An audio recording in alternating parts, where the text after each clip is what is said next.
When Dr. Maya Ellison walked into Rivergate Federal Savings, she expected a simple deposit, not a spectacle of prejudice. The moment she presented her large check, suspicion replaced courtesy.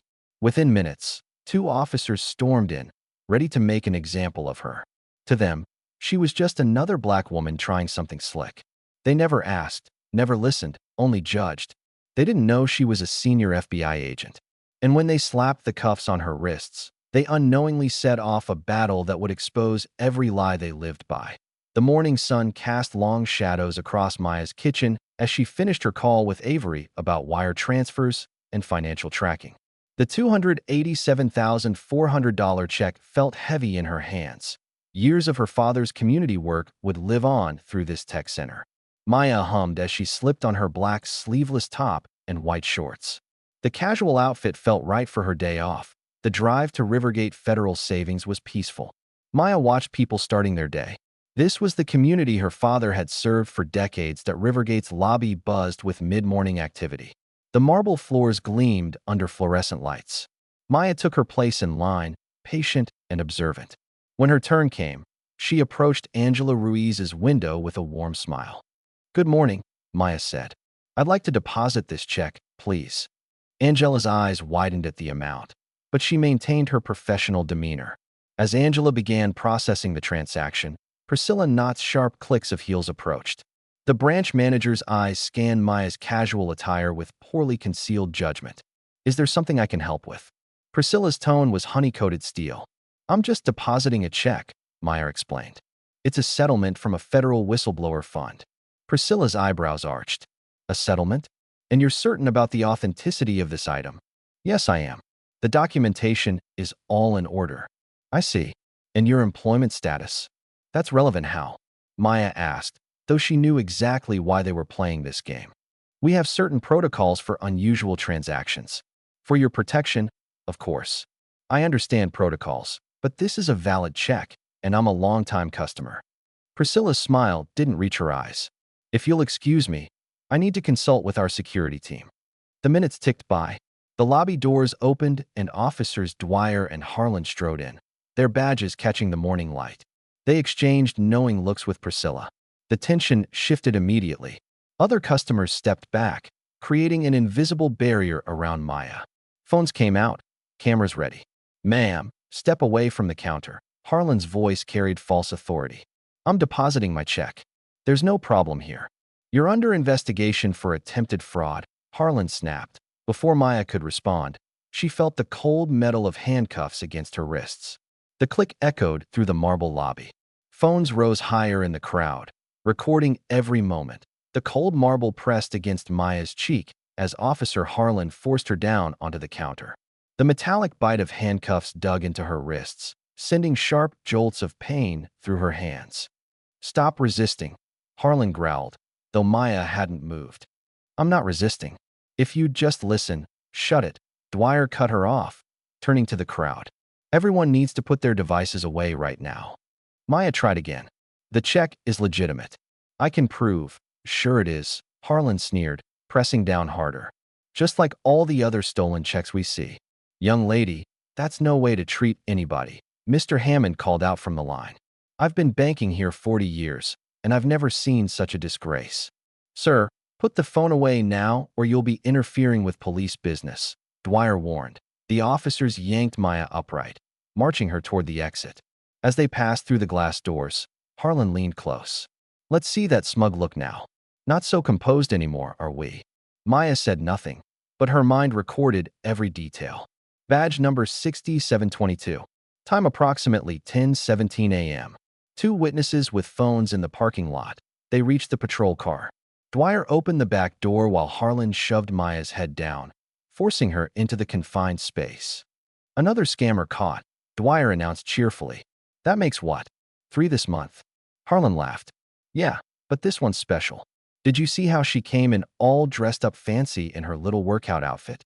Taking a deep breath, Maya whispered under her breath, "They have no idea who they just arrested." The fluorescent lights hummed overhead, casting harsh shadows across the booking room's gray walls. Maya winced as the fingerprint ink stained her fingers. Through the glass partition, She could see Harlan and Dwyer typing their incident report. Subject displayed aggressive body language. Dwyer read aloud. Refused to comply with verbal commands. Add furtive movements, Harlan suggested, grinning. Maya watched them fabricate their narrative. She'd seen countless reports like this before. I need to make my phone call, Maya announced firmly. When we're done processing you. Harlan barely glanced up. It's my right. You got a lot of nerve talking about rights after trying to pass bad checks. Harlan laughed. As the property clerk cataloged Maya's belongings, something slipped out. A small paper strip that fluttered to the floor. Maya's breath caught. She recognized the format. A teller's ledger slip matching a sequence she'd been investigating for months. Same font, same prefix pattern used by the Veterans Charity fraud ring. Her mind raced. Could Rivergate Federal be the hub? The booking room door swung open. Assistant District Attorney Trent Marbury strode in. Maya's jaw tightened. She knew him by reputation. The man who'd buried evidence in the Thompson police brutality case. Where's our high-profile check fraud suspect? Marbury announced. Quite an ambitious amount you tried to pass today. Maya met his gaze steadily. Biggest mistake of your career. She interrupted quietly. Marbury's laugh echoed off the walls. But there was a flicker of uncertainty behind his eyes. Late afternoon sun slanted through the narrow holding cell windows. The precinct's usual lull shattered as voices echoed down the corridor.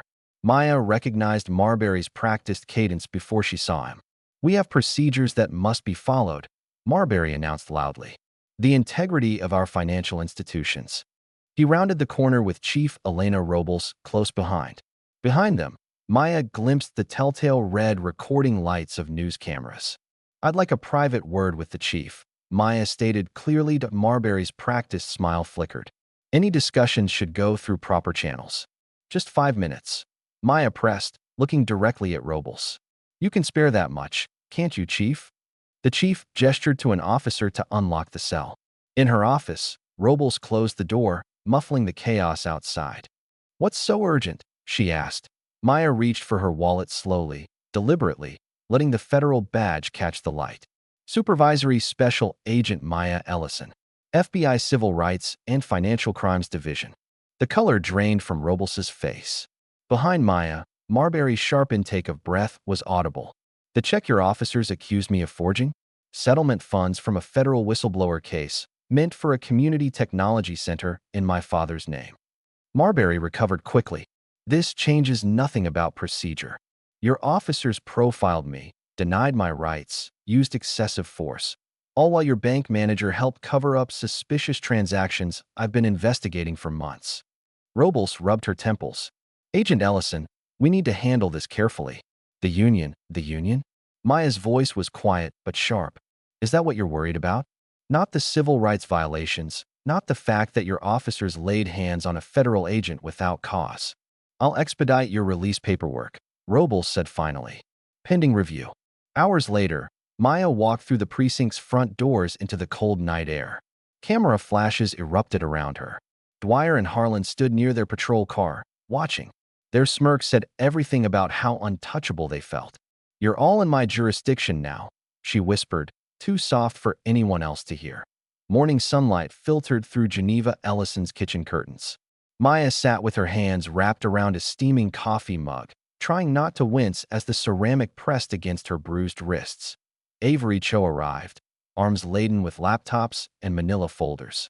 Behind her came Pastor Leah Monroe, her usual vibrant energy contained into something more dangerous, quiet, focused fury.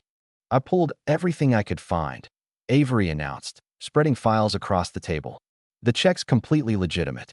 I traced it through 3 federal systems. Pastor Leah leaned forward. I've already called every civil rights reporter I know. The community needs to hear about this. We need to be strategic, Maya said. They're already trying to bury this under bureaucracy. They've been using the same playbook since I was your age, Geneva said. Rivergate used to be First State Trust. Your father spent months gathering evidence of their discriminatory policies.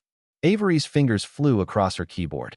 The bank's current board chairman, his family owned First State Trust before the merger. We need to fight this on multiple fronts, Pastor Leah declared. Legal pressure, yes, but also moral pressure. FOIA requests first, Maya said. We need every piece of paper related to yesterday's arrest. Body cam footage, dispatch records, internal communications. Already drafted, Avery nodded. I'll submit them today. They worked through the morning and into the afternoon, the kitchen table becoming a war room. As dusk settled, Maya walked to the living room and lifted her father's photograph. She carried it back to the kitchen, placing it amid their battle plans. We're going to finish what you started, Daddy, she said softly. Maya's apartment was quiet when urgent knocking erupted at her door. She recognized Avery's distinctive rapid-fire pattern. Avery burst in breathlessly. Someone posted the footage. It's gone viral. Over 100,000 views in just 2 hours. They settled on Maya's couch as Avery pulled up the video. The footage was crystal clear, captured from multiple angles. The timestamp showed 10:17 a.m. 3 days ago. Maya's measured responses contrasted sharply with the officer's escalating threats. Look at the comments, Avery said. People are furious. It's being shared by civil rights groups, police accountability pages, even politicians. Maya's phone buzzed. Chief Robles' office number. Agent Ellison, this is Chief Robles. I'm calling to inform you that Officers Dwyer and Harlan have been placed on administrative leave pending a full internal review. After the call ended, Avery snorted. Transparent? Now that there's video evidence they can't hide. They'll try to wait it out, Maya said. Public outrage has a short shelf life. That evening, Maya needed space to think. She met Pastor Leah at their usual soul food restaurant. The video's exactly what we needed, Leah said. But you're right to be cautious. Public outrage fades fast. The police union's already pushing back, Leah warned, claiming you were confrontational before filming started. Let them try that line. There's security footage from the bank's cameras that shows the entire interaction. The drive home started normally. 3 blocks from her apartment, Maya noticed the dark SUV in her rearview mirror. Police issue, unmarked. The SUV stayed 3 car lengths back, matching her turns. When she stopped at a red light, it pulled up closer. Then suddenly it accelerated and peeled away into the night. I see you, Maya whispered. Early morning light filtered through Avery's home office. The desk was barely visible under spreadsheets and bank statements. These serial numbers from the ledger, Avery muttered. They're not random. Every third Friday, Rivergate processes cashier checks around $9,000, just under the reporting threshold. Where do they go? Maya asked. 6 different nonprofits, all registered in the last 3 years, all claiming to support veterans programs. But look, 0 expenditure on actual veteran services. Just P.O. boxes. What programs do they actually run? That's just it. No employees, no physical addresses. And look who signs as board treasurer for 3 of them. She paused. Priscilla Knott, using different middle initials each time. These shell companies are all registered to the same building, a strip mall office suite owned by Marwin Holdings LLC. Let me guess, Marbury Enterprises subsidiary. Got it in one. We need warrants fast before they start shredding papers. Already on it. Judge Martinez owes me a favor. She's straight as an arrow. While Avery made the call, Maya began drafting affidavits. Across town, Priscilla Knott sat rigid in Marbury's office. They're going to find everything, she whispered. The routing, the shell companies, all of it. Lower your voice, Marbury said. Then we discredit her. It's her word against yours. Back in Avery's office, the warrant approvals began arriving steadily. Got movement, Avery said suddenly. Large cash withdrawals at 3 different Rivergate branches in the last hour. They're trying to empty the accounts. Classic panic move. Document everything. Avery's phone chimed. First warrant approved. We can access all Rivergate's internal transaction records for the past 5 years. One nail at a time, Maya said, raising her coffee cup. Evening settled over First Baptist Church. Inside the church hall, metal folding chairs scraped against worn wooden floors as people filled the rows. Pastor Leah Monroe stepped to the podium. We gather tonight because truth needs no permission to be spoken, she began. Because what happened to Dr. Maya Ellison could have happened to any of us. Maya took the podium. I'm going to tell you about 2 kinds of numbers. The first kind is right there on your bank statement. The second kind hides in shadow ledgers and shell companies, turning prejudice into profit. She explained how banks used security protocols to delay some customers but fast-track others. how enhanced verification became a tool of discrimination. When they put me in handcuffs, they thought they were hiding their bigger crime. But I've spent 20 years following money trails just like this one. Chief Robles stood then, making her way to the podium. The Rivergate Police Department has failed our community's trust. Therefore, I am announcing tonight that we have invited the Department of Justice Civil Rights Division to conduct a full pattern or practice investigation. The crowd erupted. Some cheered, others wept. Furthermore, we are implementing immediate reforms in our response protocols and arrest procedures. The senior choir moved to the front, their voices rising in, "Ain't going to let nobody turn me around." Maya sat at her kitchen counter as the local news played. Breaking news this morning, the anchor announced. New footage has emerged from the Rivergate Federal Savings incident. The mug stopped halfway to her lips. On screen, a grainy security video played, but something was wrong. The angles were spliced, the timing distorted. It showed her reaching for her badge aggressively. Sources suggest Agent Ellison may have attempted to intimidate bank staff. The anchor continued.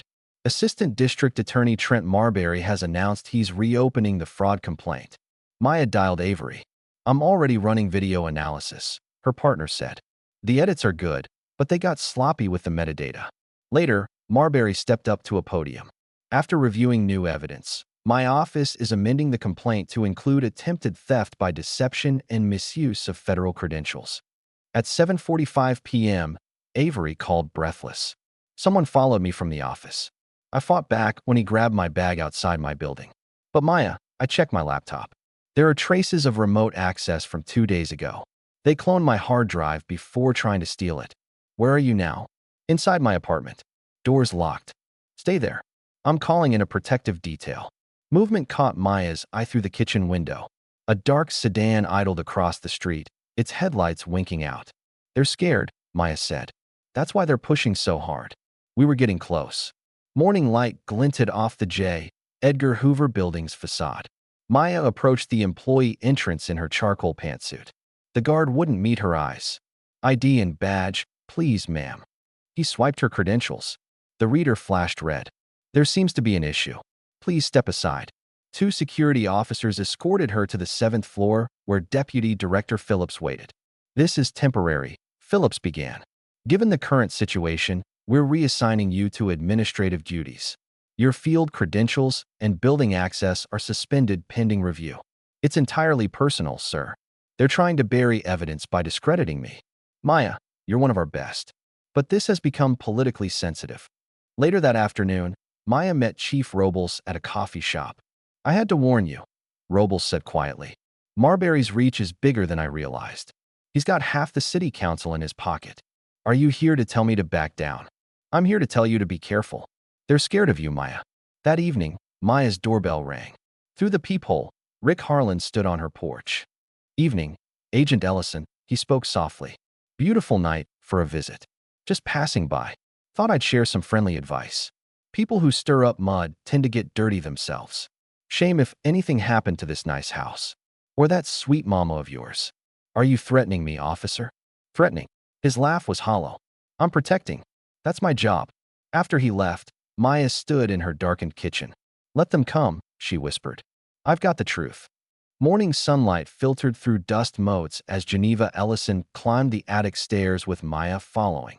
"Your father never threw away a single paper," Geneva said, moving toward boxes labeled community records. They carried a heavy box down to the kitchen table where Avery had set up her laptop. "Look at this," Geneva said, pulling out a yellowed newsletter. "The Neighborhood Watch Bulletin, 1987. Rivergate Bank denies local business loans. Your father kept everything. Meeting minutes, protest flyers, loan rejection letters." "Did they use standardized forms back then?" Avery asked. "Oh, yes. Like this one." Geneva produced a thin blue sheet. "See the letterhead?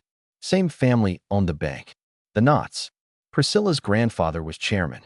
Legacy of hate," Geneva muttered, spreading color-coded neighborhood maps across the table. Red lines drawn thick around certain areas, all marked denied in stark red ink. "But this is the real treasure." Geneva pulled out a leather-bound community meeting book. Every Sunday after church, the neighborhood association documented what was happening. Maya scanned the careful handwriting, pausing at a familiar name. Marbury Sr., Trent's father, Geneva confirmed. He was the bank's primary attorney. Avery whistled low. The same law firm still represents Rivergate. Campaign contribution records show donations to both Marbury's father and son going back 30 years. They built an empire on exclusion, passed it down like inheritance, Maya said. And they're still at it, Avery added. I've been analyzing that surveillance video they leaked. The metadata shows the video claims you were there at 9:47 a.m., but the teller system shows your check being processed at 10:23 a.m. Can you prove who altered it? Better. The IP address traces back to the DA's office, specifically Marbury's department. Geneva extracted a faded photograph showing protesters outside Rivergate's original location. But we didn't give up then, and we won't give up now. They worked through the afternoon, building a timeline spanning generations. As evening approached, Maya spread the evidence across the table, old documents beside new printouts, past and present aligned in damning parallel. We end this where it started, at that bank, Maya said quietly. Geneva touched the protest photo, then looked at her daughter with fierce pride. Your father would say it's time to balance the books. Saturday morning dawned clear and cool.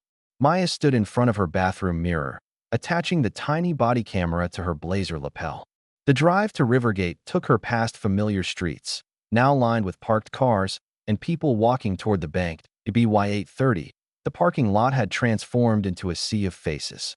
Mrs. Geneva Ellison sat in a folding chair near the makeshift stage, surrounded by seniors from her generation carrying folders of denied loan applications and old protest photos. Looking sharp, boss, Avery called through Maya's earpiece from her command center across the street. DOJ team just arrived. Maya scanned the growing assembly. Signs bobbed above heads. Dignity is not a crime. Bank justice now. The clock struck 9. Pastor Leia took the stage. We gather today not in anger, but in righteous determination. We come seeking restitution, not just for Agent Ellison's dignity, but for 30 years of systematic exclusion. Movement at the police staging area, Avery reported through the earpiece. 2 units just pulled out. Pastor Leia gestured Maya forward. And now the woman they tried to silence will speak her truth. Maya approached the microphone. Good morning. I'm not here to talk about my arrest. I'm here to talk about patterns. Patterns of discrimination hidden behind policy. She held up the old redlining maps. These patterns started before I was born. Multiple units approaching from the south, Avery cut in urgently. For officers in riot gear. A ripple moved through the crowd. Maya felt it before she saw it. Through the sea of faces, she caught glimpses of tactical gear, helmets with face shields. I count Dwyer and Harlan, Avery reported, plus 2 others. They're trying to circle around the east side. The seniors in the front rows closed ranks. Mrs. Geneva Ellison stood, leaning on her cane, eyes fierce and unafraid. Pastor Leia's voice rang out. We see some officers joining us today. Remember everyone, we stay peaceful. We stay focused. We stay righteous. Through the morning glare, Maya saw them clearly now, Dwyer and Harlan masked behind riot shields, moving with practiced coordination. The crowd's chant grew stronger. No justice, no peace. Dwyer's voice cut through. Security threat. Clear the area. He shoved past elderly women, nearly knocking Mrs. Jenkins off her walker. Maya watched Harlan's approach, noting the suspicious envelope clutched in his left hand. Stay back, Pastor Leia's voice boomed. The whole world is watching.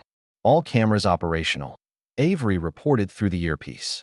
DOJ observers are moving to flank positions. Harlan reached the stage. Agent Ellison, we need to check a security concern.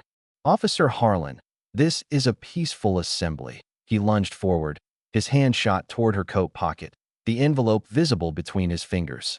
Maya pivoted away. The microphone clattered to the stage. Don't you dare touch her, Pastor Leia thundered. Using Harlan's momentum against him, Maya stepped aside. His grab met empty air, and his forward motion carried him into a folding table laden with water bottles.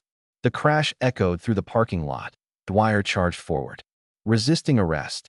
But Pastor Leia grabbed the heavy wooden offering box and swung it in a perfect arc, connecting with Dwyer's shoulder.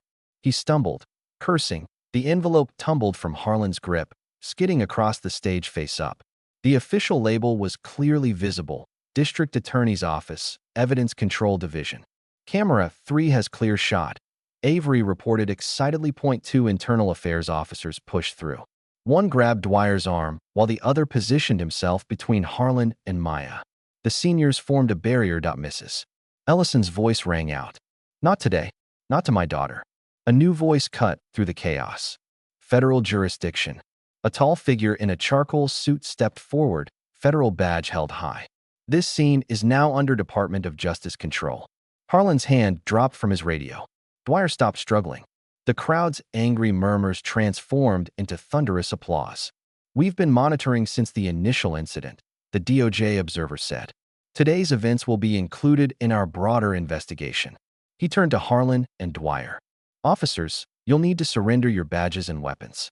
You're now persons of interest in a federal civil rights investigation." The crowd's applause continued. All around them, phones kept recording, documenting justice as it unfolded. Evening shadows stretched across Maya's living room as news helicopters circled downtown. Every major network had broken into regular programming. "We are bringing you live coverage of what's being called the Rivergate conspiracy," the Channel 4 anchor announced. Earlier today, dramatic events unfolded at a community rally that exposed widespread corruption. Maya sat on her couch, watching multiple networks simultaneously. "The evidence is overwhelming," declared a legal analyst. The envelope discovered at the scene bears official district attorney inventory markings. Security footage showed the envelope being removed from evidence storage yesterday, matching Marbury's late-night office visit. "Turn up Channel 2, Maya said. "They're showing the arrests." Harlan and Dwyer were being led out in handcuffs. The charges scrolled across the screen: obstruction of justice, evidence tampering, civil rights violations, conspiracy. The scene switched to Rivergate Federal Savings, where FBI agents escorted Priscilla Knott out. Her designer suit couldn't hide her trembling hands. The biggest moment came at 8 p.m. Trent Marbury approached the podium, his normally immaculate appearance betrayed by sweat stains. "In light of recent events, I am announcing my immediate resignation as Assistant District Attorney." "What about the envelope from your office, Mr. Marbury?" a reporter called. He fled the podium as questions rained down. At 8:09 p.m., Chief Elena Robles took the same podium. "The events of recent weeks have exposed systemic failures within our department. Today, I am announcing comprehensive reforms under Department of Justice oversight." She turned to face the camera directly. "To Agent Maya Ellison, on behalf of the Rivergate Police Department, I offer our formal and unreserved apology. All charges have been dropped and your record will be expunged immediately." Around 11 p.m., a gentle quiet settled over Maya's kitchen. She and Avery sat at the familiar table where they'd planned their response weeks ago. "They really thought humiliation would break you," Avery said. Maya wrapped her hands around her warm mug. "It just clarified my mission." The system that had tried to break her had cracked instead, exposing its own rot. Tonight was for savoring justice served, but tomorrow would bring new challenges. That a week had passed since justice crashed down on Rivergate Federal Savings. The morning sun streamed through newly cleaned windows. Maya Ellison stood before her mirror, adjusting her crisp FBI suit jacket. The badge on her hip caught the light, no longer a secret, but a symbol of authority restored. "Your father would be so proud today," Geneva said softly. "Not just of the victory, but of how you carried yourself." Pastor Leia arrived to drive them, ready to make another deposit, this time without the dramatics. Community members gathered peacefully on the sidewalk. Several elderly neighbors had brought folding chairs, determined to witness this moment. Chief Elena Robles stood waiting at the entrance. She'd spent the past week implementing sweeping departmental changes. Maya held the familiar envelope containing the $287,400 check. Inside, the bank fell silent as Maya entered. Angela Ruiz, the young teller who had witnessed Maya's humiliation, stepped forward. "Welcome back, Agent Ellison. How can I help you today?" Maya placed the check on the counter with deliberate grace. "I'd like to make a deposit for the Ellison Center for Tech and Justice." Chief Robles stepped forward.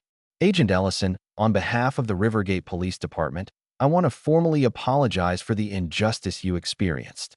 Your dignity should never have been questioned, and your rights never violated.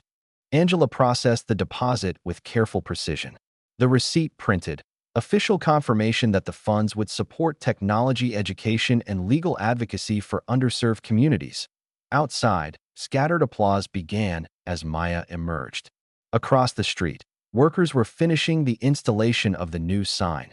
The Ellison Center for Tech and Justice. The choir began to sing softly. Ain't going to let nobody turn me around.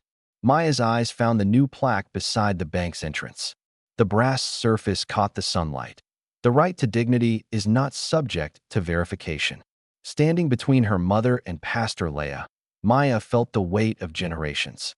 The choir's voices rose, weaving through the morning air like threads of hope. Justice had not only been served, it had been permanently invested in the future of her community.